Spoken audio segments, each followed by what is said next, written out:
I got this. I got the far distance to you.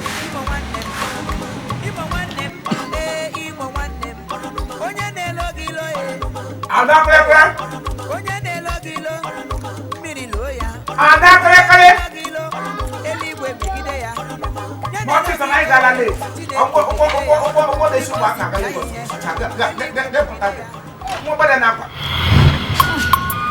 Apa? Naik apa?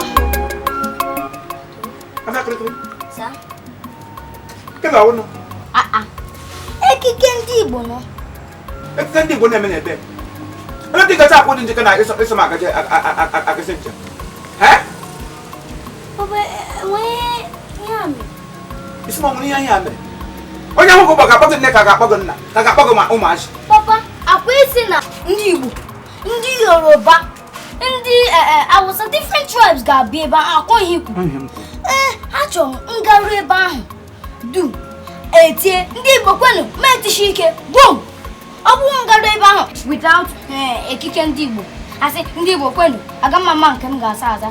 Legodi yi ikwesịrị anyị garu nga ahụ ka represent ya ndị Igbo. Akwe mana onye a na-ekere ekere ekwesị ite onye n'ihu ya. So as they know us in this Igbo land, we're supposed to represent our tribe. And imakwana onye anyị na-agara birthday onye Igbo ọgwụgwa onye Yoruba. Papa, lee ka m gwa gị, ị nweghị ike ịgawa lọtawa onye Yoruba ye ọgọdọ abụọ si na ye efe ndị Igbo ma ọ bụ onye Hausa ye isi agụ efe ndị Igbo. Ị nweghị ike ịhụ ya n'ala. Ị ga-ahụ onye Hausa ọ bịa onye Yoruba bịa ya yi agbada. Onye Hausa bịakwanụ ya yi nke a na-cover face ama m nke a na-akpọ nke ahụ aka, so that they will represent their tribe. We represent the tribe one, but ndị Igbo ha bịa, some people ị ga na wardrobe ha ị gada ahụ ofu mkpụrụ isi agụ ụfọdụ ọgọdọ ha ga na-eyi cover face.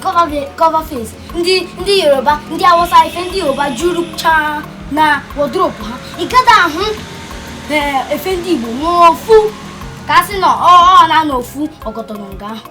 Ị gada ahụ ụfọdụ na-eji di ya agba nkwụ. Ha na-eji agba nkwụ efe Yoruba. Ha na-eji agba nkwụ.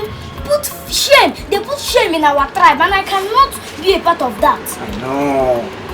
Aga m emelifu ya. So anyị ga-eme na we by inside. Gị yiri efe anyị ji mara ndị Igbo.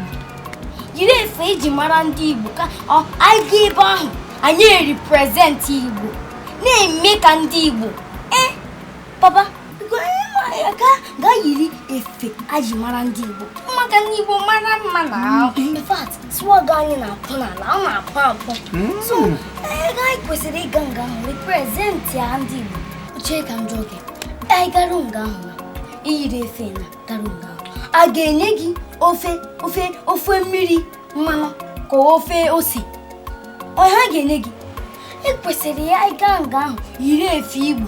Anyị asị ndị awụ ndị Igbo n'ihe ndị Igbo asị weta olugbo, enyego olugbo kara aka ma ọha ma ofe Owere wit akpụ dị fresh.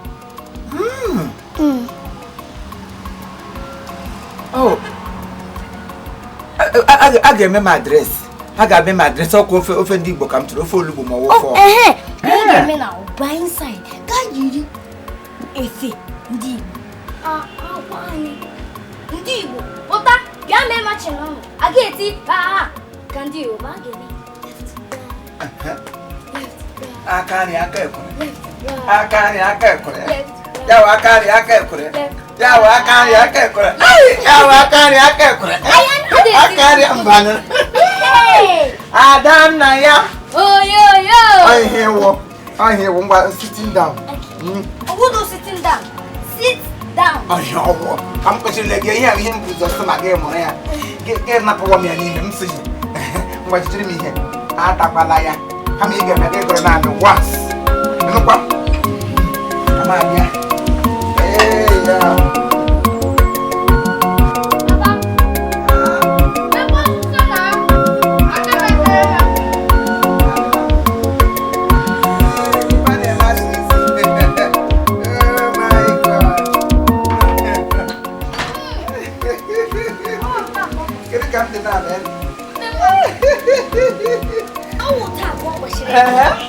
Ọkwa dịgo m n'ụdị.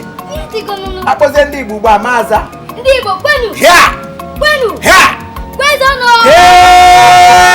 Hey, Igbo amaka. Igbo amaka. Ote ka kwesịrị ịdị na-abịa abịa. Akwa gị na-akpọ.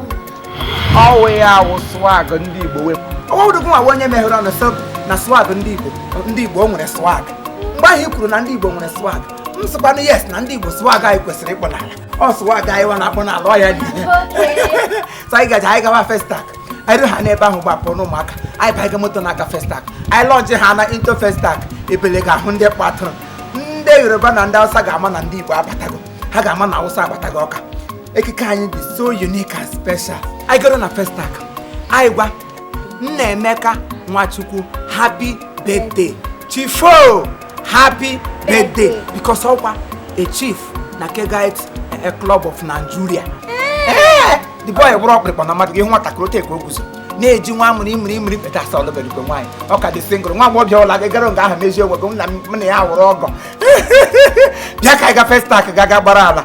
Anyị je gbara ala o. Ka anyị je gbara ala. Nnaemeka happy birthday. Happy birthday. Nnaemeka happy birthday o. Nwa Nwachukwu happy birthday. Anyị bịaruo na be gị ka anyị ga gbara ala. Ada ka anyị ga gbara ala. Ka anyị ga gbara ala. Ka anyị ga gbara ala. Anyị ga gbara ala. Lekwe nga anyị ga-agba ya.